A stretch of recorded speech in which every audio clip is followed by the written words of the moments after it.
Unstoppable kick-ass confidence. Are you ready?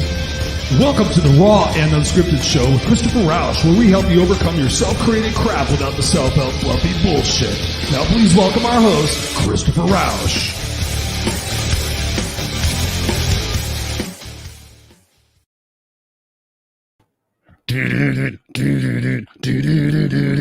Yeah, baby. Let's light it up tonight. What's going on, boys and girls? Hey, it's Christopher Rausch, and this is the Raw and Unscripted show with yours truly, the place where I help you overcome your self-created crap without the self-help fluffy bullshit. Ha, ha, ha. Happy Tuesday night, everybody. And of course, what time is it? It's 7 p.m. Pacific Standard Time. Just put it on your calendar. You guys know we're here every single week, coming to you live, either by myself or with a guest, bringing you the Raw and Unscripted conversations that is designed to move you to shift your attitude and your perspectives and ultimately your actions to create fucking massive confidence. That's what we want for you guys. We want you guys to have massive confidence. We want you to walk away from this conversation feeling empowered, feeling inspired, feeling educated, but most of all, feeling in control of your thought patterns to be able to change what it is that's not working for you so that you can have a truly kick-ass life. So as always, whether you're watching us live or you're watching us on the replay, ask us those questions. This is a conversation between me, my guest, and you guys. So again, if you're not here watching this live and you still have a question for us, myself or my guest or both of us will come back and answer that question just to make sure that you get the answers that you need. And if it's after the fact, please connect with our guest after the fact and connect with them and ask them the question directly by all means. So ladies and gentlemen, man, it's been a crazy week. Geez, I just want to talk about blessings for a minute. You guys, I always talk about how hard we work and how hard we go and the fact of removing the excuses from our life to really have a kick-ass life, to really do and go step above what has normally been our best to really achieve uncommon results, right? I'm blessed to say that in the last couple of weeks, I've been asked to go speak to a men's retreat in Cancun, Mexico for 3 days. So I'm inspired about doing that. That's going to be fantastic. So I'm totally stoked about that. Also going to be speaking in Arizona at another event also in October. So blessed about that. There's just so much going on right now. And, part of that goes to what I'm doing with 75 Hard. You guys have been following me. I'm on day 43 of 75 Hard. What's going on? Oh, what's up? And I was like, wait a minute. Yeah, Ray's in the house. Ray's a part of the 75 Hard Unstoppables, the group that we have here on Facebook that I'm leading to get us through the 75 Hard program. If you're not familiar with it, go check it out. But I owe a lot of my mindset and my self-accountability to the fact that I can do something like overnight. I'm going to go ahead and commit to myself to giving up drinking, to giving up all the bad food, to giving up sugar, to doing 2 workouts a day for 45 minutes each, one of them being outside. What we do is what we give up is what we gain, is the fact that now I am more clear about my mission and my vision and my purpose. I'm more clear in the things that I'm articulating. I'm having better conversations with people. I'm coaching much more effectively. I'm signing contracts. When we raise our vibration to what it is that we're capable of, and we don't stay in the mediocre and the complacency of what life usually traps us in by our beliefs, vibrationally, things start coming into your life and abundance starts coming into your life. And when we're always hoping, wishing, and praying that someday things are going to change, my advice to you guys, and I'm living proof of it, being a 7th grade homeless dropout before to where I'm at today, I'm living proof that you just keep going. You keep raising your standards above what it is that you're doing today. You raise your standard tomorrow 1%. You take that compound interest and you apply it over 365 days, and look what happens. You exponentially increase and level up your game. And that's what I'm teaching you guys. I've got a group coaching program coming up September 13th. I'm going to make it affordable for you guys. I want to make it impactful. It's going to be 6 months. So if you're interested, go to ChristopherRausch.com, check out the group coaching tab, go in there, fill out an application. I want to talk to you. It's by application only. So if you're called to really treat the rest of 2021 and 2022 like you really want to own it, as opposed to it owning you and keeping you comfortably miserable, check me out. And as well, as far as blessings go, we can always look at what it is that we don't have. But as a result of me being on the board of directors for Help Heal Humanity, you guys know I talk about this a lot. I've had the blessing to interview probably about 60 people over the last couple of months as they come in applying for pillar director positions. And the thing that I'm blessed about in this position to be able to interview these people is there's so many amazing folks out there, just like you and I, who are wanting to give of themselves, give their gifts to make this world a better place for who they are and what they do. Not from ego standpoint, not from anything else, but people are at a point now where they're not fulfilled in their jobs. They're not fulfilled in the possessions they have. They're not fulfilled unless they're truly sharing their gift that's what I preach to you guys. So if you're in a situation where you don't know what to do next and you're feeling like I should be more grateful, go give your gift. Go to helphealhumanity.org, check out the volunteer position, see what's going on. anywhere, anything that inspires you, go give your gift. And I promise you, your life is going to exponentially increase. I know that from a fact. I know that for myself. I know that from my guest, Mr. Daniel Gomez, who I'm going to be bringing on here in just a second. So what's up, Misfits? Ray's in the house. Hey. Even Daniel Gomez is in the house. He's both a guest and a viewer. That's pretty badass. Ray saying, what's up? And Ray says, preach, brother. Absolutely. I'm going to preach. I mean, that's what it's all about. And lastly, the one little bit of information I want to give you guys is yours truly has not been very good about updating his podcast. This is actually a podcast. It's been more of a video cast than a podcast, but I'm happy to say that all of my episodes are now uploaded. So if you like to watch me as well as perhaps listen to me, please go to ChristopherRausch.com, go over to the podcast tab. You'll see it under media and click subscribe. You can go and subscribe to whatever your favorite platform is. All of the shows are updated. So please, I know that people have been asking me about that for a while. There's the link right there, ChristopherRausch.com, podcast shows. You can see there's a little subscribe thing. Pick Spotify, Apple Podcasts, whatever it is that you want to do, and would love to connect you through there as well. So without any further ado, I met this gentleman. I've known this gentleman for quite some time. I've followed him secretly here in social media for a while. I love his message. I love his enthusiasm. And most of all, I love his heart. And through COVID and everything else that we've all been through for the last 18 months, in a special app called Clubhouse, he and I got connected and we were able to share rooms together, share stages together in rooms that went for hours and hours and hours. And what I noticed from Daniel is the fact that he is true to his word and he does pour completely out of his heart. So I'm excited to have him here on the Raw and Unscripted show. Ladies and gentlemen, please welcome Mr. Daniel, quote, business coach Gomez. What's going on, Daniel? What's up, brother, man? Dang, I'm excited, man. You got me rowdy and bowdy with that introduction, man. And I tell you what, I love you, brother. Thank you for having me on your show, Raw and Unscripted. And I'm just ready to add value, man. I've been looking forward to this all day over here. It's 9 o'clock where I'm at in Texas, in the big state of Texas. So, man, I'm ready to rock and roll, man. I'm excited. I brought some music for you, brother. Woo! Let's do this. Come on. We got Texas. Woo! Let's make it happen, man. Yeah, dude, I love it. Let's start the show off with a lot of fire. We love it. I love it. The big state of Texas. Yeah, Texas isn't making the news lately, is it? Not much. Anyways, I don't want to talk about any of that crap. Brother, thank you so much for being here and being here later in the day there in Texas.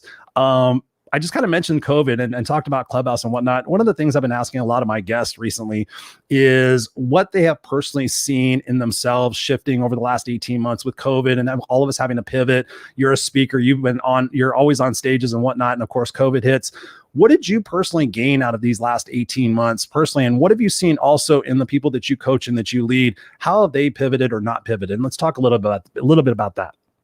Well, I think this goes with your title of your show, man, Raw and Unscripted. It just magnifies who you're more of. I think under pressure, right? Under pressure, under stress, the real you comes out. And there was a lot of great things that came out of me, but there was also some junk that was still left deep down inside, man. And when that happened to me, I lost like $40,000 of paid speaking gigs. And I realized that I had to do some things new. And that's when our podcast was born, the Daniel Gomez Inspire Show, which I didn't want to do. Because I'm like, who's going to listen to my podcast? And lo and behold, at the end of the year, we won Podcast of the Year. So I say that because it just really exposed who you were at the core, who you were at the center, right? Because we can go on Clubhouse, we can go on Facebook, we can go on IG, on Twitter, whatever it is, and we can put on this facade of BS, right? And the thing is this, is under pressure, the real you is going to come out. And I think we saw that during 2020, the real people came out and a lot of it wasn't good. And for me, I had to deal with some stuff that was deep down inside of me because so many great things happened. And sometimes when you get that, just think of a typhoon, right? A tidal wave of goodness. And if you're not used to that to a new level, you start to self-sabotage, man. And I tell you, when we got into our new house here where we're at, our new studio, I had to deal with some crap that was buried deep down inside of me that I had to get out, but I caught it. And the thing is, most people, we'd rather avoid the controversy within ourselves than deal with the real controversy within us. And This is what we do, though. I blame it on Christopher. Oh, well, he just don't like me. Or we blame it on our wives, on our husbands, on our kids. We take it out on our kids. So to answer your question in lump sum, I think either you dealt with the healing issues you needed to deal with deep down inside of you, or you avoided them, man.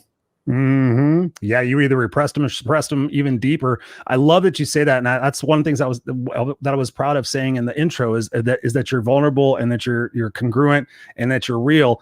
Talk to us about that. What was it that you knew that you had stuff to deal with? Because so many people know that, but what was the awakening for you? Like, okay, I got to deal with this, and I'm not going to suppress it. I'm not going to repress it. I'm actually going to dig it up because I know that it's going to be for me. Talk to us about that process. How would that realization go, and did it impact anybody in your family? Well, yeah, of course, because and I'm going to talk to you in just business savvy and dollar signs, right? Because I think everybody can relate to money and value, and this was real for me. Sure. I came back from the automotive background. I ran multi-million-dollar corporations, so I was used to making $100,000 to $200,000 a year. I was used to that. So when I came out of the gates and our business started flourishing, I was making that already, right? I was making that type of income. Well, then last year when COVID came, it elevated even more. And then when God said, hey, sell your house, buy this new house. And I'm like, I told my wife, I think God wants us to buy a new house. And she thought I was crazy. She goes, you better go back and pray again, right? She never challenges me, dude, never. But the thing is this, our house was paid off, right? Our house was paid off. In her mind, she's like, why would God tell us to do that? I said, he just said to do it. So the process started. Now where we're at right here in the studio that I'm in, it's like we got the horseshoe driveway, the waterfall in the front. We got the pool in the back, jacuzzi, you name it. And I was excited. It's like the first date, right? I first meet Chris and I'm excited. Got my new best friend. But then the excitement wears off after 2 months or so. And you go back to that cognitive thinking, that conditioning that we have, we're hardwired. And a little bit of undeservedness started coming out. And I started like feeling frustrated. And my wife's like, what's wrong with you, dude? It's like, I don't know. But I found myself like just dealing with stuff that was coming up. And I knew what it was, but I didn't know what it was. I knew there was something that I wasn't receiving. And, you know, there wasn't even a time I broke a wine glass because I was just so upset about something stupid. But I'm being real, right? But I had to really go deep within myself and say, God, what's going on? And God said, you know, you're not receiving the blessing. You're not receiving that next level blessing. And think about this, right? Today was a great example. We went to go have lunch with some great people from LinkedIn that we met. And just the simple fact is, hey, man, you came in from out of town to visit us. I'm going to pay for your lunch. No, I got it. Like, no, let me just pay for your lunch. It's whatever. But people sometimes can't even receive a simple lunch. So think about now you're talking about a $500,000 house. That's your dream house. But there's a part of you that says you haven't dealt with this shame and that guilt. And most people never deal with that because they'd rather just hide it under alcohol. They'll hide it under food. They'll hide it under shopping, sex addiction, whatever it is. And man, for me, it was just anger, right? When I get angry, I know there's something I'm not dealing with. Yep. And I had to go deeper, man. And I tell you, it took me about 6 weeks to deal with it. I cried. I mean, I'd be lying to you if I didn't, but just stuff that came up from when my dad, I remember my dad, they were going to kill him one time because we used to own this club, this bar. And I remember being like 5 years old and I was like in front of my dad, right? Don't shoot him. Like wow. That picture came to me like vividly, like I was crying in this healing process. And God just helped me with that, man, because it's just as a kid, right? I mean, the gun was in front of me. I was there. I remember it was there, right? It's called arrested development. And most of us, we don't deal with that arrested development trauma that's stuck in our souls. Dude, you're firing on all cylinders right out of the gate, man. I love it. Thank you for sharing this. Just want to acknowledge we got Crystal in the house. What's up, Crystal? She says, hi, Daniel. Ray says, that is awesome, Daniel. We got Robert in the house. We got Scott in the house. He says, good evening, everyone. He says, DNC keeping it real. I think that's Daniel and Chris keeping it real. Absolutely. We got, so hey, by the way, guys, in case you're just joining us, make sure that if you have questions, be sure to ask us this because we got a riveting conversation going on already.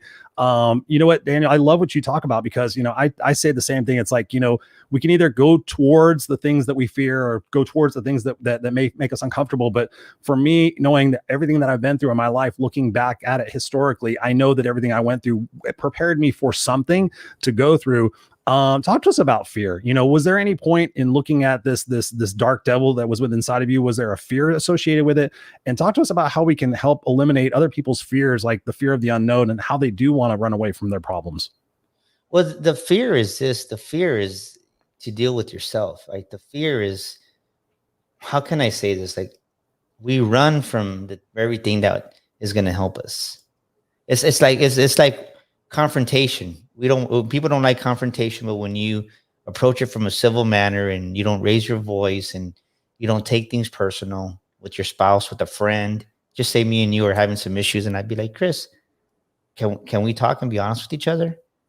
And I think just talking to yourself, so many people that suppress their emotions, if they would just talk to somebody, like talk to, and think about guys, right? I mean, dude, I grew up in the heavy metal stage with you. I used to love Metallica, Iron Maiden, Slayer, and you're like, yeah, F the world and do this and do that, and real men don't cry. And we suppress all these things as men.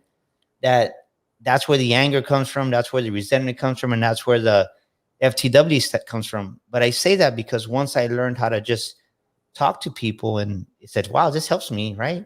And then you talk to yourself, and you're like, Daniel, you're not a bad guy. You're okay, man. What you did, you did. And I realized that the failures that I had were not making me a failure. And even though I made a lot of mistakes, it didn't make me a mistake. But so many men and women, we make those mistakes, and we embody, right? We don't just embrace that identity. We embody that identity as a mistake and as a failure. And then what does that do, right? It produces shame. It produces guilt. So the fear is this, right? Well, what if somebody finds out of what I used to do? Hey, man, I used to be on a Harley. There's times I would come home at 2:00 in the morning. I got nothing to hide. My wife knows where I was, right? She knows that I used to just like to ride and have fun. So if my wife knows and God knows, well, who else is going to judge me? Exactly. I had to just forgive myself. And I think that's where the shame comes from, that you never deal with. And it just grows and grows and grows because you don't deal with it, and you don't forgive yourself. And God's like, hey, Chris, hey, Daniel, dude, like DNC, right? I already forgave y'all. Are y'all two knuckleheads ready to forgive yourselves? That way we can get the show on the road already? Like, the band's waiting, and you're the singer, you're the guitarist, and I need you to forgive yourself. Let's go. We got a show to do. Right. But we stay in that self-pity, right? In that cup of sorrow. And we just feel sorry for ourselves, and we never deal with it. And that's where the fear comes from, is like, man, are those skeletons going to come out of the closet? And it's like, I don't got no skeletons to hide, because I am who I am. I already asked for my forgiveness to myself. And I think that's the fear, is the fear of unworthiness, the fear of really just saying, do I deserve this? And once you realize that, I do deserve this, and you really just talk to people. A simple tip for your audience right now is just talk to somebody. Go to yourself. Like the other day, I went out to I like to go up about 30 minutes away from my house, about an hour from San Antonio, Bandera City Park. And I go park under this tree. I just read my Bible, and I just talk to God and talk to myself. And it's relaxing, man. It's just like you get that suppression out. Like you said, you don't hold it in, and you release it. And it's those very toxins, those emotions that kill us in the inside. And I know this because my brother, I call him Junior Ted, and like he literally killed himself, man, because he carried resentment. Our mom passed away when I was 10. He was like 17, 18. And he never got over it, right? He bottled it in for his whole life. And it came to a point where he was always sick because he had so much bitterness, envy, and just resentment, right? Resentment's a mother, man. If you don't deal with that, think about this. We've all met this one person, whether it's at a friend, whoever it is, and you see them and you're like, how old are you? And you're what? You're 40, you're 35, and dude, they look older than me. But it's that resentment that they hold in, and that unforgiveness and that bitterness, and it eats you up from the inside out, man. They're drinking a poison that they expect other people to die of. Oh yeah, I'm going to be all bitter, and I'm going to make their life miserable, and they only make their own life miserable. It's amazing how much, when you think about it. I was telling somebody the other day, they were having an issue with this, and I said, do you realize that we are on a spinning blue marble out in the middle of space, and in the grand scheme of things, in the speck of time, we're here like a magnet of dust, and you're worried about the opinion of somebody on social media who doesn't even fucking know you. It's all irrelevant. And I said, and then this person was in their mid 40s. And I said, think about the last 10 years. And they said, okay, I'm going to think about the last 10 years. And I said, how fast did those go by? And they went by like that. And I said, well, guess what? The next 10 years are going to go by just like that as well. So you can decide whether to be a victim or a victor. You can sit there and decide to pivot and take what has happened for you in your life that is preparing you for the next level, and choose to get out of your own way. But what I found the most that's happening, Daniel, and I want your opinion on this, because you talked about, the resentment and everything. You were able to forgive yourself. Talk to us about that journey of forgiveness and how it relates to your younger years. When you were talking about being 5 years old and standing in front of your dad, not wanting him to get shot. Talk to us about how some of those situations in your youth actually impacted you later in life. And maybe that was part of it in realizing you could accept abundance. Do they interrelate? Yeah, well, I think man, you have, for me, it was trust issues. I had trust issues going on and I didn't know why. I had two things that hindered me as when I was younger. It's trust and anger. And why was I always angry? Why didn't I trust people? And both of those came from my dad. Just remembering my dad, I was like, I remembered how he would treat my mom and just ways he was. And even though my mom passed away and my dad kind of brought me up, I was still angry at him. And what really sucked was that after he passed away, it's like I was still angry. And God says, you got to forgive your dad. I'm like, well, he's gone, right? Because I was having trust issues this way with God, because this way with my dad, laterally, I was like, how can I love a heavenly father, my earthly father? I had so much anger towards him for the way he was with my mom when she was already, sick and on her deathbed. So that was the anger that I had to forgive my father. And then the trust issues were just trusting the fact that, because the guy that was there in front of my dad was a friend of his, and some stuff that came around, and I didn't know to say the relationship, but I knew I had seen him with my dad before, hanging out, and camaradas, friends, buddies, you hang out, you kind of, they're in the circle. And I'm thinking, this guy was here with my dad before. Why is this happening? I didn't say anything, of course, because I was only 5 or 6 years old, but I remember that, and it plays out in your head. So as you're growing up, you're always like, man, can I trust this person? Man, can I trust this guy? And even to this day, right? It's a sad thing, but it's stuff that I'm dealing with. And if somebody says, hey, man, can we go over to your house? I'm like, well, who are you bringing over? I'm real picky about that. I just am. And this day and age, you got to be, to be serious. Yeah. But I think sometimes I do a little bit of overkill, to be honest with you. Right. But I'm just being real, right? I got to be I'm working at it. And I think that's why I went to the park a month ago and just hung out and talked to the guy and I said, hey, heal me, right? Because it's a new level. And I think what we don't realize, Chris, is fear is going to be there no matter what. If you get to the point where you're not fearful, you're not growing. And what I mean by that is I came out as a speaker. Then from a speaker, really came out as started coaching. And my intentions weren't to be a coach when I started. And then when COVID happened, it was the podcast came out. That was fearful for me because man, who's going to listen? Am I going to stink? Who's going to listen to me? And then where am I going to get my guests from? And then we started Sticker Shock Speaking Academy. And it's well, who's going to come to our speaking academy? Because I'm thinking everybody's speaking and they're not getting paid to speak. God gave me a gift to be able to find these gigs that I made over 6 figures just speaking my first 2 years out of the gate. But I just thought everybody was doing it. But it turns out that a lot of speakers had managers, there's no event. So guess what? A lot of people didn't know how to get paid to speak. So all these things came out, and now, you're talking about putting up thousands of dollars up front to get that next level of your business out, and you got to bet on yourself. And most people, they're not willing to bet on themselves at a higher level, and you got to do that, right? You just think about LeBron James and the Michael Jordans. They hired Tim Grover to take their and they paid millions of dollars to this guy. Yep. But most people, they get complacent at that level of mediocrity of success, and then they never go for the next one. And I think I'm always fearful, but even though I'm scared, right, I know that God's with me, and I'm like, okay, God, just guide me, walk me through this. And I think just the fact that I know he walks me through this, it gives me peace to bet on myself even more, man. Yes. I love it. Dude, thank you. You're dropping bombs right now. I just saw a comment I'm going to get to here in a second.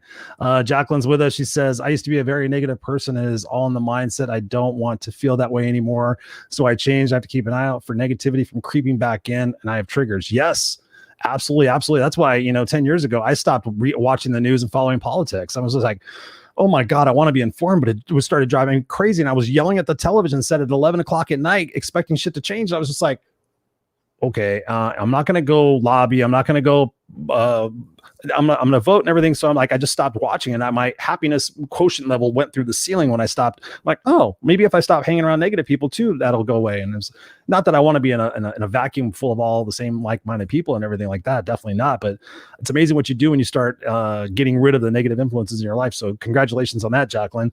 We got Sonia in the house. What's up, Sonia? Nice to see you. Thank you for spending your Tuesday evening with us. She says, Daniel, best interview ever. Thank you for sharing your story. I love it. I love it. Thank you for being here. We got Robert saying his nice stuff. He says, most of us who live with social phobia speak to calm ourselves. If we speak, we are calm. Yeah. Absolutely. Absolutely. I have ADHD on crack, and I found out that it wasn't, I thought it was like a nervous thing in my body or something like that. And I found out it was actually because I didn't have any attention growing up. So I constantly have to occupy my mind with something to keep the attention going. Otherwise I go to my thoughts and I think, okay, I'm nothing. And it's kind of a crazy thing that works that way. Yeah. But, and I love what Jacqueline said, right? One thing that you got to do is you have to change your environment.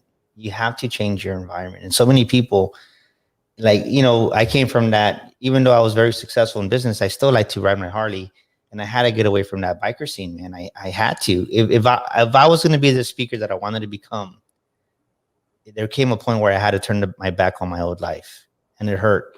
It hurt, right? And this because the journey of an entrepreneur, you get lonely, and 6 months into it, man, I felt like committing an entrepreneur suicide. I was like, why am I struggling with this? It was hard.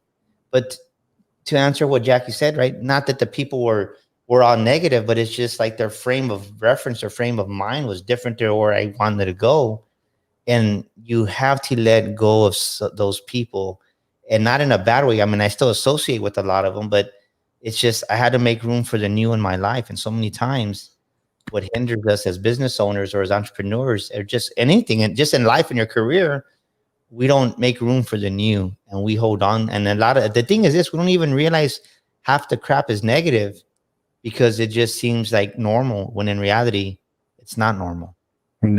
No, it's not normal. And to your point, I mean, that's such a great aspect of looking at things, is so many people don't realize the muck and the mediocrity that they're in.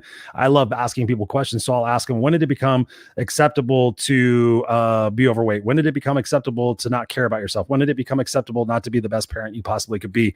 And start asking those questions that people can sit there and say, well, it's not acceptable. Okay, well, let's shift the pattern of thinking right now, because obviously you think it's acceptable because it's happened. So what is it that needs to change in your mindset to create an opportunity for this to actually become an improvement? And getting them to think that way and getting them to spin those positive cycles. One way I get to people to do that, and I want to get your opinion on this, is I find that I was going after the big fish in situations like, what are the big excuses? What are the big things holding you back? I want the big fish. Let's find the root of it and let's kill it. Let's crush it. But the thing I found, Daniel, especially in the last year and talking with so many people and giving complimentary coaching sessions out, is I found that it wasn't really in the big things. It was in all the little things. So I started creating this exercise for my clients. And I said, okay, I just want you to take out a pad of paper and a pen. And I want you to write down all the things that you're tolerating personally and professionally. So all the things you're tolerating from yourself, no tolerations. Like, I'm tolerating the fact that I'm always late, or I tolerate the fact that I take 20 minutes to do whatever it is that I'm tolerating that I want to change. And then all the other tolerations for everything else. I'm tolerate the fact that the hose always leaks. I tolerate the fact that my tire has a slow leak in it. And so I tell my clients to do this. And it was crazy, dude. When I did it myself, first time I did it was like, I came up with like a few. And then I started thinking about it. I said, I'm going to go through the week and figure out how many things I'm actually really tolerating. Tolerating the fact that the top doesn't close on this thing, so sometimes it spills, and all the things I wound up with over 75 things I was tolerating. And I sat down and I did the same exercise with my clients, and they come back and they say, oh, I'm just tolerating these things. I'm like, go think about it. And they come back and they're like, oh my God. And I'm like, yes. And I said, okay, what would your life be like if you picked 3 of those tolerations and actually attacked them and got rid of them, actually stood up for yourself, changed the situation that you're in? What would your life be like if you didn't have those 3 things in your life bugging you every single day? What are your thoughts on the tolerations, the low-hanging fruit that sometimes we don't see? Well, what you tolerate, you'll never change. Right? What you tolerate, you're never going to change. Mm-hmm. And the thing is, most of us, we tolerate a lot more than what you just said. I would say it's even higher than that, because we tolerate the fact of how people treat us. One thing that I'll say is that when I work with a new client and they're coming on board and they're like, well, so-and-so treats me like this, and my husband does this, and my wife does this, and my kids do this, and my boss does this, or my business is this. And I'm like, well, guess who trains them how to treat you? What do you mean? Yeah, well, you're the one training them how to treat you. If you allow people to disrespect you, they're going to disrespect you. If you train people how to talk to you a certain way, they're going to talk to you that way. But it's you that's tolerating this behavior, and the more they get away with it, the more they're going to do it with you. And kids are smart too, right? Kids know what they can get away with, and if you're tolerating that, it's like my son never does this, or my daughter never does this, or my husband does this, my wife does this, my boss is always this way. Well, then speak up a little bit. I'm not saying to be disrespectful, but say, hey, guess what? And another thing you tolerate too is you always say, one thing that drives me crazy. I just talked about this with one of my clients is, you don't always have to tolerate saying yes. You think you have to say yes to everything, and then it waters down your focus. And when you water down your focus, when you focus on too many things, you focus on nothing.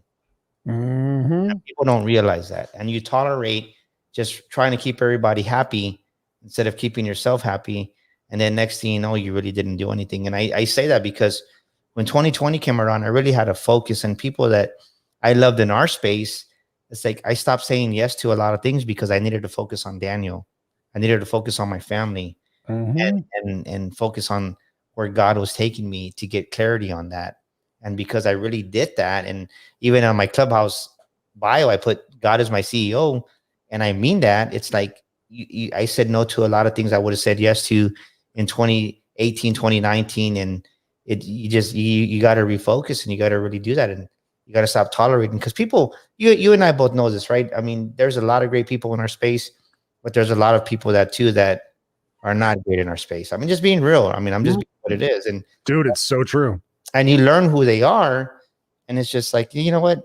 I appreciate the invite, but I'm going to pass on the opportunity. And it is what it is. And I'm not ashamed to say it, but you got to not tolerate saying yes to everything.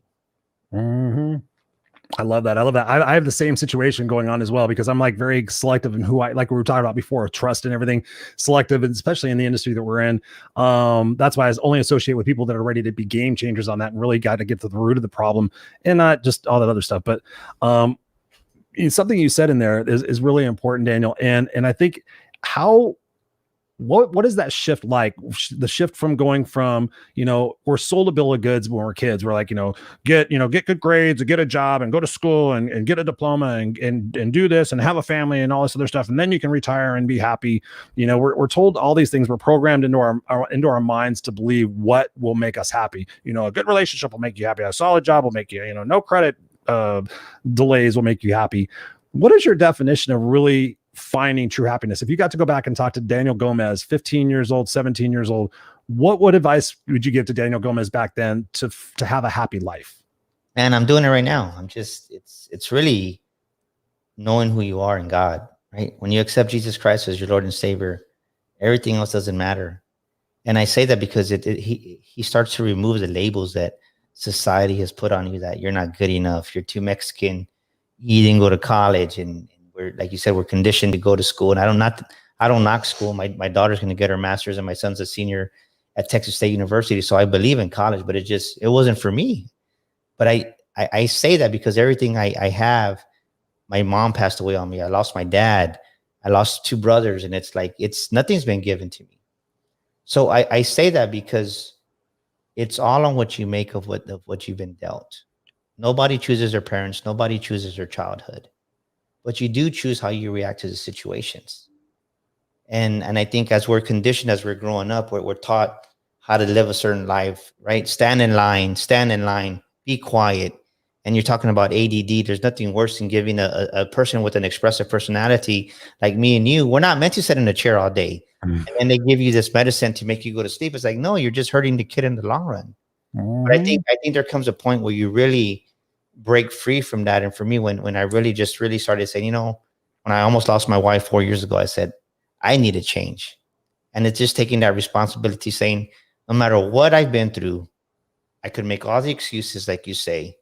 I could feel sorry for myself. But at the end of the day, I really stopped caring what other people said. And I had to start caring about and dealing with what was going on inside of me, and telling myself who I really am, that I can do this. I'm qualified because God's already qualified me. And the big thing is, like the house we have right now, you'd be surprised that it's one thing when just to say you meet somebody, right? We've all met that person, that they're successful, multimillionaire business person, and You go to their house like, wow, badass house. You didn't know their journey, but you met them at that stage. Right. And I see with me, right, a lot of people have seen my journey this past 4 years as we've moved and progressed. And it's like, then they start to judge you. Oh, well, I don't need a big house. Like, why do you need a big house? And it's like, who doesn't want a big house? And then when I bought my car, the reason I bought my new Porsche was because it's strategic, because my target market for coaching is executives, VP, COOs, right? Mm-hmm. And right away, it's like you see another coach say, oh, well, I don't need the fancy car. And it's not direct, but it's indirect. You know what I'm saying? Mm. It's Haters be hating. Yeah, but they say it that way to make them feel better. But it doesn't bother me. But I just say, because God didn't create us to be mediocre, right? When we realize that those are just excuses to validate what we can never accomplish, right? Because people will criticize what they can't duplicate. People will criticize what they can't duplicate. And my story to go with that is, we were all born to be amazing, excellent, and to be above the bar, right? Our standards are up here because we're made in the image and likeness of God. And a great example of what I mean by that is a baby can swim as soon as they're born. If you get an infant that's born out of the mother's uterus, true story, you throw that baby in a pool, it's going to swim by it on its own, because it has that capacity to do that.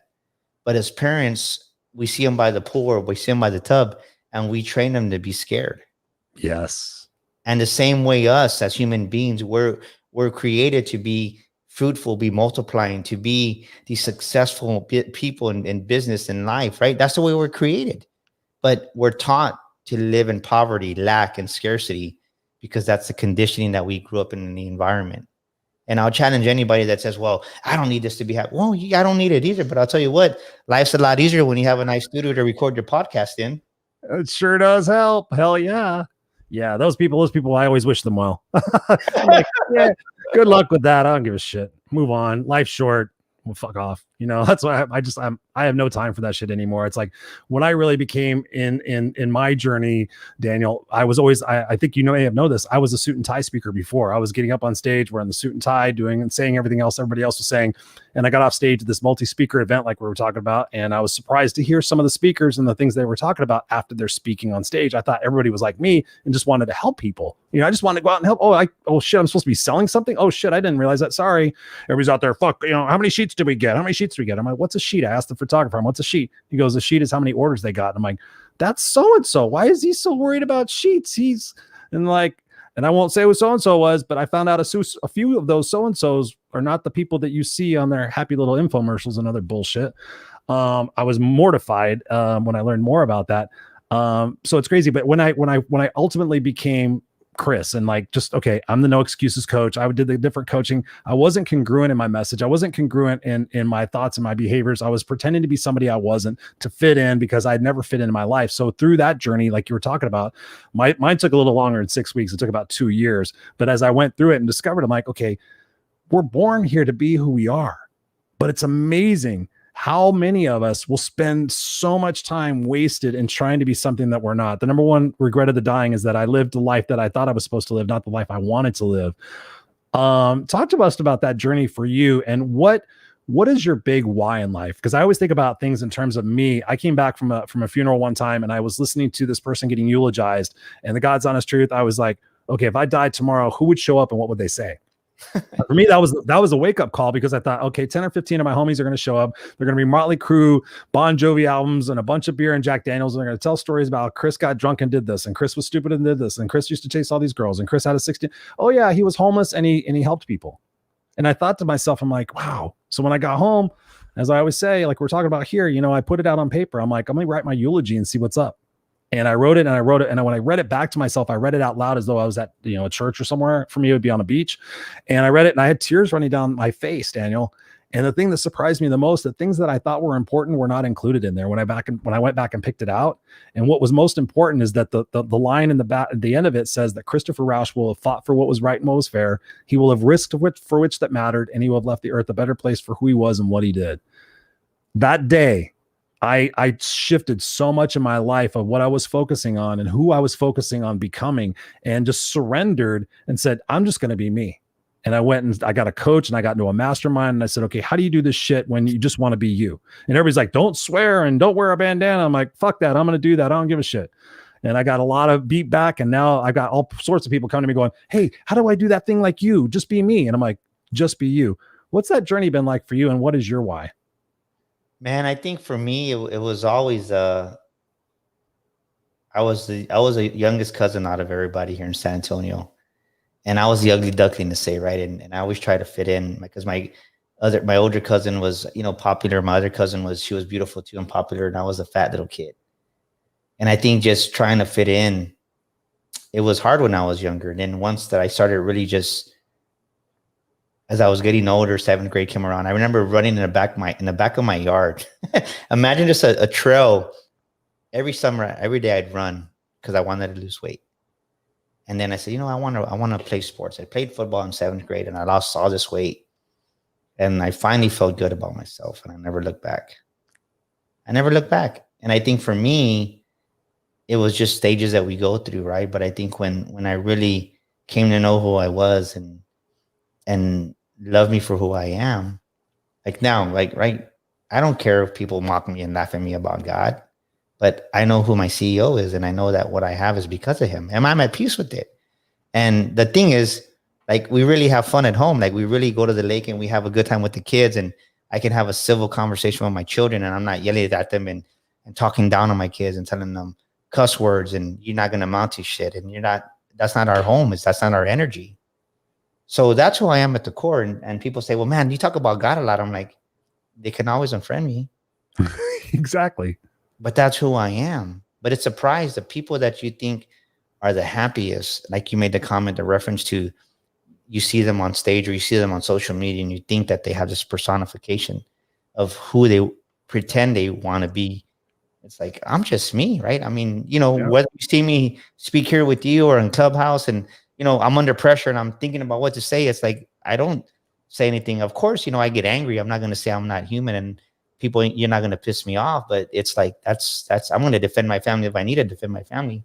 I'm not a chump. I'll say this is that it's just like when I really walk in that love and I try to see the best in everybody and not judge them, because when we judge, we're judging what we see in ourselves and others, and criticize where it's really just jealousy. Like, man, I wish I could do that, right? And they don't have the belief within themselves to play bigger. They don't have the belief in themselves to really do that.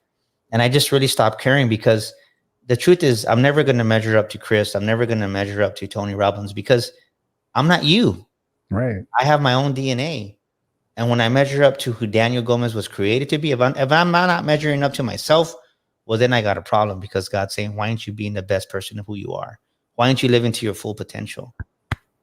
And I think when you really just measure up to who you're created to be, that's when you're like, I tried my best. Like yesterday, I had an off day, right? I was just tired. We were at the lake all day Sunday, but I did what I needed to do. I did more than what I thought I was going to do, but I could have been lazy and not done half of what I did. So I said, why? I've learned, this is the key, I think, for a lot of us watching this, is you got to give yourselves that grace, because God gives us that grace. Yeah. And even though I had a list of 20 things I had to do, hey, I did 10. I'm a lot more ahead than I was last week, right? We did some order fulfillments for clients. We had some good coaching sessions, and I'm going to go to bed. I went to bed like at 8. I would think I was in bed at 8:30 last night, man, because that's just how tired I was. But yeah, you got to listen to your body. And I think the biggest lie that we've been told as entrepreneurs is rise and grind, right? Rise and grind. Like, that doesn't sound even good. That doesn't even sound enjoyable. But when you really do that shift in your mind, and for me, it really came to understanding that my identity was, hey, I have a God-given birthright to just receive. And so many people have a problem receiving. And when I really made that shift in my mind, I said, God, you know what? A friend of mine, Tina Holt, texted me that. She says, she was a speaker at our women's conference one year. She says, one touch of God's favor is worth more than a lifetime of labor. And I was like, God, what does this mean to me, right? One touch of your favor is worth more than a lifetime of labor. And he said, the moment you stop striving and you start receiving, business is going to be a lot easier. And you know that on LinkedIn, I onboard clients easily because I believe that I'm not there to go after people. It's like they're attracted to me because I'm learning how to receive that. And it's a lot easier, man. It's just a lot easier. And people, when you do that shift that you don't have to perform, you got to learn how to receive. Business gets a lot easier. And that's where the block is for most people, Chris. It's so true. Dude, I just read that. I got to show you this. I'm rereading this book again. You probably read it before. The Prosperous Coach. You know what? I haven't finished it. Yeah, I've read it. I'm reading it again because I was like, I was referring it to somebody. I'm like, you know what? I got to read this again because, you read something and I'm like, what did I apply? But it's so funny because it was just talking about the fact that so many people are out there trying to create clients. And what you just said is a beautiful, beautiful word I want to focus on is attract. And I think that's something that we tend to work so hard for something, but in reality, when we step back and surrender and understand the flow of what's happening to us, and our vibration is in the moment to receive. And this is stuff I wouldn't have been able to talk about 2 years ago. So I'm like, fuck, receive what are you talking about? But I know now. I've worn this belief bracelet on my wrist since like 2010. Patricia, my buddy Patricia gave it to me.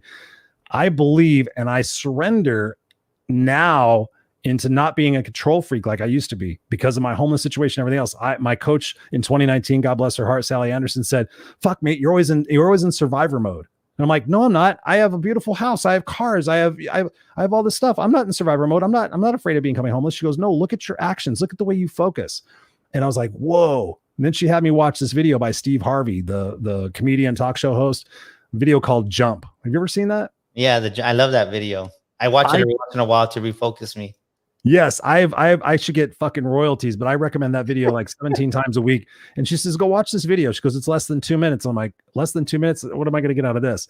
And in that video, when he talks about the fact that you look at everybody, like we're talking about comparison, you look at everybody else. Oh yeah, Daniel's flying and so-and-so's flying. All these people are flying. I want to fly too, but in order to fly, you got to jump. You can't fly with your wings, with your feet still planted on the ground. And that's what so many people, they sit there and they okay, I'll do this and I'll do this, but they never take that final leap of jumping. And you were thinking about, I want to go back to your podcast, when you were taking that leap of doing something that was completely uncomfortable. Walk somebody through that process of going, okay, listen, I want to start something, I want to pivot out of this. I want to change something, but I'm so afraid of the outcome. I'm so afraid of what's going to unfold. Talk to us about that process of letting go and surrendering and understanding, have that belief and that faith and that trust, whether they believe in God or not, that it's happening for them, and that perhaps it's just got to be patience or a little extra effort on their part. I would say that what kills your dreams is you want it to be perfect. Perfection is a dream killer. Oh yeah. When this came for me, it was just really like, man. But the thing is, I had been practicing behind the scenes. I had my other mic, and I was just like, man. But I was like, just start where you're at. And I always go back to that Zig Ziglar quote that says, you don't have to be great to start, but you do have to start to be great. Mm-hmm. And success is when preparation meets opportunity. I had been preparing. COVID happened, the opportunity arose. So was I going to act in spite of the fear? And I would tell somebody, you have to act in spite of the fear. The biggest lie that we've been told in society as kids is knowledge is power, right? We used to come home and watch Schoolhouse Rock and say, knowledge is power, Schoolhouse Rock, when we were kids. Yep. But it's the activation and application of that knowledge that is the real power. And most of us, we never apply. And just today at lunch, when we're doing our mastermind lunch, somebody was saying, right, well, I'm going to read 25 books, right? We brag about how many books we read. No, why don't you just read the same 5 books 25 times and you get more out of it when you really learn it? But you rather be like performance-based. Well, I read all these books. I read 30 books and 50 books. So what do you remember? Because the truth is this, we only retain about 15 to 20% of every book we read, if that. Mm-hmm. But why don't you read the same book 25 times and you retain the information and you can really apply it? Because if you can get more from 1 or 2 books, and that's what I do, right? I've been watching listening to the same book on Audible for the last 2 months because I really want to get it, right? I read it to teach it. So I would say this, just start where you're at. And when you start where you're at, right there, right where you're at, there where you're at, it doesn't matter where you're at. You don't have to have the best podcast microphone. You don't have to have this. You don't have to have that. Just use what you got. And God will take what you got and he'll multiply it more than you can ever imagine. And don't worry about what the other guy got. Just use right there, right where you're at right now, audience, right where you're at. Stop making excuses like Chris says and just start right there, right where you're at. If you're 5 feet behind, 10 feet ahead, 20 feet to the side, it doesn't matter. Start there and just be the best you. You don't have to be the best. Just be the best you and measure up to yourself and know that everything you had that day, you gave it what you had. And when you do that, God sees that and he's going to reward that. But so many people, they want to start on top, or they want things to be perfect. Like even your podcast, look at how awesome it looks today. This wasn't the first design you had, but as you grew and evolved, think about McDonald's, think about Pet Boys. Their branding changes every so often, and we don't think about that. We think it has to be perfect, and no, perfection is a dream killer. Run what they used to say in the racing days, run what you brung. You know, it's I love what you say that, Daniel, because so many people are hung up on. I was the same way when I did a live radio show for 2.5 years called the Kickass Radio Show, and everybody says, when are you gonna do a podcast? When are you gonna do a podcast? It would go to podcast, but I was like, okay, I want to do a podcast. And then I started hearing, podcasts were blowing up and people were doing multi-camera angles, and I was like, okay, what microphone do I have, and what streaming? And I was just like, okay, and I'm like, literally, I have a fucking digital voice recorder. I can record it into that, put it on Audacity, post it to Anchor FM. It's all free. And I could have been doing a podcast, but I was like, no, okay, what podcast host am I going to use? Oh, there's Podbean and there's this and there's that. Oh, am I going to link it to my website? Okay, I'll wait until it all comes together and then I'll announce it and I'll do this whole thing. Fuck that. I was just like, you know what? I'm going to start it on Monday. And I just started it and I went on and I created this stupid little flyer and I did all that stuff. But you're right. You figure it out as you go. Marie Forleo, she has such a great book. It's called Everything is Figure Outable. I listen to it on Audible. She literally talks about everything that comes up in our life. We figure it out, right? And I tell people this all the time. Like, do you learn from your mistakes? And most people go, oh yeah. I'm like, well, go make more. But like we said, the perspective is like, oh, mistakes are bad. It's like, no, fuck it. They're stepping stones. They're learning opportunities to get where you're going. And I say, go make more, fail your way up. I mean, so many people have talked about that. Wayne's Gretzky, I missed a million shots that I didn't take and all that good stuff. Dude, I love your energy and I love your passion. People are digging this over here. I want to get a couple of comments and then I want people to let you know where people can get a hold of you. We got Jacqueline says, I always say disco hasn't died yet. It's just there. Shake your body and shake things up. Yes, you got to shake things up. I mean, that's the other thing. We were talking about fear. It spawned in my brain as well. Is I tell people like, okay, there's fear and there's excitement. And they're like, okay, yeah. And I'm like, okay, so two people are standing in line for a roller coaster. And one person's like, oh my God, this is going to be so much fun. I can't wait till we get to the top. Are we going to hold our hands up? Yes, we're going to do it. Da, da, da. And you got two people behind going, oh my God, look how high it is. Oh my God, it's going to be so scary. And it's like, one person's in fear, one person's in excitement. It's the same emotions. It's like you said, it's the label that they're giving. It's like, be excited about stuff. Be excited about it. I'm going to get up today and I'm going to get 99 no's because I know I'm going to get one yes. Oh, fuck, I got a cold call today. No, fuck, you get to call today. You get to talk to 99 people. They're going to tell you no. And then you get one person that tells you yes, so look forward to all of that shit. That's what I tell people to say. Kevin Hernandez is in the house. What's up, Kevin? He says, good evening, Daniel and Tom. Hi, Tom. I'm Tom. I don't know if I'm Tom. He says, Daniel and Christopher Rausch. Ray says, that was so deep and real. Yes. Thank you guys for being here. Yes, survival mode is getting old. I think Ray is putting up here. I'm pretty sure that's going to be the Jump link. So if you guys want to go see the video Jump, massively impactful. I tell people to go watch it and come back and talk to me. They're like, oh yeah, I know. Survival of the fittest. We got Barsha in the house. Barsha says, let's see, where did Barsha just go? And I love what she goes, you guys are totally right and awesomeness. Thank you. Daniel Gomez, truth. We got Sonia saying golden nuggets. Daniel, I feel like I'm back in a coaching session with you. She's an amazing client. Yeah, I've coached her for many years. It was good. She's beautiful, beautiful people, and she's a great example, right? She if you listen to the testimonial she left for me, I posted every once in a while. She was 70 years old and she found her fire. 70 years old and she found her fire. Retired from the government. Doing amazing now. She wrote a book. She went and got her biggest contract because she jumped. She jumped at 70. Think about that, right? What excuse are you making this into this? And I love you, Sonia. You're amazing. You're a rock star. And I always tell her that because most people would have given up and not even looked at what's next. But she wrote not just a book, another book. She's on her second book. And it's like, because she's moving forward. No excuses, right? No excuses. Yeah, I love it. I love it. Kick ass, rock and roll. Go, go, go, Sonia. It's funny you mentioned when you said 70, that's why I stopped. I was like, I coached a 69-year-old woman last year who was trying to find her freak flag. She had been widowed for 13 years, blah, blah, blah. Spent 6 months with her. Yeah. We did 6 months. Yeah, we did 6 months or almost a year. And now she just reported 2 days ago that she's getting married. So we went through the whole process. She started dating while I was coaching her. She was afraid of what her church was going to say. And I'm like, 70 years old, you're getting after it. You're flying your freak flag. You told your church, hey, if you can't accept it, I'm going to go find another church. And now she's rocking and rolling a year later. So yeah, it's never, ever too late. So many people sit there and say, well, it's too late for me. It's like, no. So brother, where can people get a hold of you? I've got some of your websites right here. I think we got Daniel Gomez Global, but where can people get a hold of you, brother? Because I know that they're going to want to continue the conversation with you. Yeah. DanielGomezGlobal.com is our website. And my Instagram's at Daniel Gomez Inspires. Send me a DM here on Facebook or on Daniel Gomez Inspires. I'll give your audience a complimentary 45-minute discovery session. My gift to your audience just for tuning in today, that's 45 minutes with Daniel Gomez at no cost, just to see if I can help you and add value to you, because we all need help, right? We all have blind spots. And the main thing is I love people. I believe in giving back, and you cannot outgive God. And the more I give, the more I receive. And it's just my way of showing my love and whatever I can do to help people out. And our podcast, of course, behind me is the Daniel Gomez Inspire Show. We definitely need to get you on there, Chris, too.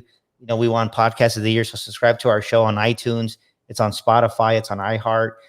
We won Podcast of the Year. We've had some amazing guests, and we're international now. So it's just amazing what you can do when you just jump, man, like you said. And jump. God's not going to let you fall if you put your faith in him. So just do it. And then you can get my book.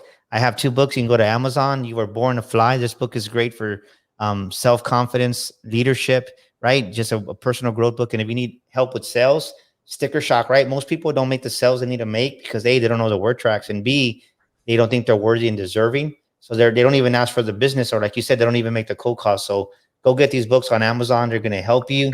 And it's a blessing, man, just to really, because no business survives without revenue, right? If you get 0 sales, guess what? You're not going to make anything. No, it's so it's so true. It's so true. And that's what you should go definitely read The Prosperous Coach, because it talks about that in there as well. I always go back to those books and like, okay, what other, like you said, what other nuggets can we get out of this?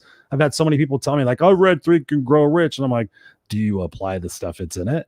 Yes. I'm like, how rich are you? I'm not. Then you're not applying it. Okay. Tell me about of satisfying your I tell them about the sex part, and they're like, I don't remember that part. I'm like, yeah, you have to have a hunger for money, like you have a hunger for sex. And like, that was in there. I'm paraphrasing, obviously, but those of you guys who've read the book, you guys know what I'm talking about. Yeah, it's a chapter on sexual transmutation. Transmutation. I was trying to figure that word out as I was stumbling over myself, but I wasn't able to. I actually want to bet on that. They're like, "Oh yeah, I think you were rich." I'm like, "Yeah." I go, there's a chapter about sex. Oh no, they're like, well, yeah, it's called sexual transmutation. I don't remember that. I was like, I bet you $100. I won $100 off of that. Nice. I mean, literally. Yeah. I keep it. Yeah. That's one of our Bibles. Then I've got the other one over here. So you got Think and Grow Rich. I know I'm sure you had to read Viktor Frankl, Man's Search for Meaning. I've never read that one. Oh, dude. This is a game. This one changed my shit big time. Because I was sitting there, like, people sit there and go, well, you make me feel like this and you make me feel like this. You read this firsthand account of a guy that was in a concentration camp. And he's like, you can fucking make me do everything, but you can't make me think anything I don't want to think. Massively powerful book for people who are in the victim mindset. I'm like, shut up, read this book and come talk to me. And like, yeah, I'm not gonna do that anymore. That's the guy that was in the Holocaust, right? Yep. They were talking about that at lunch today. I didn't know who he was, but they brought that book. That's a sign to read it. You're the second person that says that. Hey, so yeah, man. But I'll tell you what. Thank you for having me on your show, man. It was great. And I'll just say this, right? There's really nothing that you can't do when you apply your mind to it, right? Talking about mindset. The thing is, are you willing to do the work, right? And I don't mean hard work, but are you really committed to being? The word to be is consistent. If you can be consistent and not give a crap, not care about what anybody says, and I'm not saying in a rude, arrogant way, but just really just do what God puts in your heart to do, like I do every day. I don't care, right? People like my posts, they don't. I'm not about the likes. I'm about really transforming people's lives. And when you realize that even if you help one person every single day, then I did my good deed for the Lord for the day. And the outcome's going to be there. And I can tell you that's been my strategy. God first, family, then business. And because of that strategy in business and in life, we doubled in 2020. We've had a record-breaking first and second quarter. And it's just the beginning, man. And God said, get ready because a rocket's getting ready to take off. And people are going to laugh, right? People that laugh are going to be like, wow. But I just learned not to, right? True maturity for me was when I learned, right? You know, we come back from that biker background. You always had to validate, like, right? Let's step outside, let's talk. But I don't have to say that no more because now I learned that being quiet is the best sign of maturity and God takes care of the rest. Dude, we're cut from the same cloth. I so appreciate you, man. We can sit here and talk for hours and hours. I want to have you back on the show, and I'd be happy to be on your show as well. So I'm going to stick you backstage, ladies and gentlemen. Dan, don't go anywhere. Daniel Gomez, ladies and gentlemen, here on the Raw and Unscripted show. I always promise to try to keep it under an hour. We did an hour and 4 seconds. I apologize for the extra fucking mindset shifts that you probably guys got. See, I'm even thinking about it in my brain. I'm like, I need to go back and watch this as well, because as the interviewer, as the host, I'm just constantly doing stuff and looking at what you guys are saying. But Daniel dropped some massive bombs, and I knew he would because I've been in clubhouse rooms with him and I've listened to him for hours and hours and hours. Like I said, I don't associate with a lot of people in the personal development space. You don't see me collaborating with a lot of people. I get people approaching me. Hey, Chris, we want you to be the token mascot loudmouth. We want you to be the badass. We want you to be this. I only associate with a few people because, integrity is super important to me. Congruency is super important to me. The fact that you do what you say and you walk your talk, that's super important to me. And Daniel does that. So take him up on his free advice. I mean, I'm like, that better apply to me because I think I'm going to take a coaching session from Daniel. We all need coaches. We all need mentors. We all need people that are that next step, that are saying that, hey, Chris, I'm going to get you to the next step. And I sit there and say, hey, Josh, I'm going to get you to the next step. And then I get to the next step and we sit there and we lift each other up and we make the world a better place for who it is and what we do. There's so much divisiveness going on. I know you guys aren't my divisive crew. I know you're not, but there's a lot of people out there that are trying to split us up. They're trying to say this is wrong and that's wrong. And they're trying to eliminate people from being able to vote. There's so much shit that's going on right now, but each and every one of us souls, whether you're black, white, straight, gay, Republican, Democrat, whatever label you want to put on it, we're all the same. We're all the same. And I've talked to people who are on the far left. I've talked to people on the far right. I've talked to people who don't know which direction to go. They're in the middle, just going like, I don't know what to fucking do. I don't know what to fucking do. At the end of the day, you gotta have meaning and purpose in your life, right? You gotta have self-love for yourself. You gotta be able to be around the environments that are going to be conducive to getting you where you want to go. So stop and take responsibility right now. And I mean responsibility for where you're at, because where you're at is a result of the actions and the choices that you guys have been taking. Sorry, there I'm your coach. We call it the accountability mirror. Go to the accountability mirror. What legacy do you want to leave? Tomorrow morning, before you open your eyes, here's my recommendation. Say what you're grateful for. Before you open your eyes, say what you're grateful for. And then again, after that, say what your intentions are for the day. So I want you to be specific and commit to this every single day, what you're grateful for, and then what your intentions are.